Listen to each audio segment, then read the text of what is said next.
Hi అండి, అందరికీ నమస్కారం. Welcome to my YouTube channel Sangareddy ముత్యాలు. ఈరోజు అయితే పచ్చిమిర్చితో మెంతికూర ఫ్రై ఎలా తయారు చేసుకుందామో చూడండి.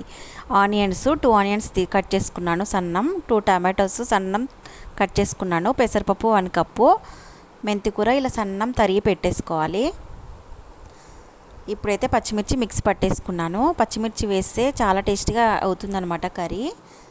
ఇలా కచ్చపక్కగా పట్టేసుకుంటే బాగుంటుంది. తయారు చేసుకునే విధానం చూడండి.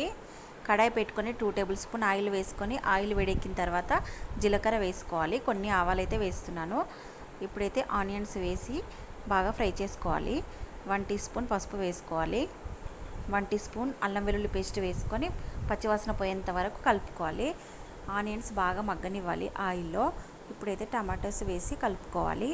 పచ్చివాసన పోయేంత వరకు కలుపుకోవాలి. మెంతి కూర అయితే వాటర్లో బాగా వాష్ చేసుకోవాలి. ఇప్పుడైతే పోపులో వేసేసుకొని ఒకసారి మళ్ళీ కలుపుకోవాలి. పచ్చి కారం వేస్తే అయితే చాలా టేస్టీగా ఉంటుందన్నమాట. పొడి పొడిగా చాలా బాగా వస్తుంది. మూత పెట్టేసుకొని ఒక 5 మినిట్స్ అయితే మగ్గనివ్వాలి. అలా మగ్గిన తర్వాత నానబెట్టుకున్న పప్పు పోసులో వేసేసుకోవాలి. పప్పు కూడా ఒక 5 మినిట్స్ మగ్గనివ్వాలి. మగ్గిన తర్వాత టేస్ట్కి సరిపడా సాల్ట్ అయితే వేస్తున్నాను. 1 టీ స్పూన్ వేసుకొని ఒకసారి మళ్ళీ కలుపుకోవాలి. ఇప్పుడైతే కచ్చాపక్కగా దంచి పెట్టుకున్న పచ్చి కారం అయితే వేసేసుకోవాలి.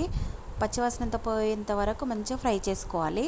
లాస్ట్లో అయితే కొత్తిమీర వేసుకున్నాను. ఈ వీడియో మీకు నచ్చిందని అనుకుంటున్నాను ఫ్రెండ్స్. నచ్చినట్టయితే లైక్ చేయండి, షేర్ చేయండి, సబ్స్క్రైబ్ చేసుకోండి. Bye friends.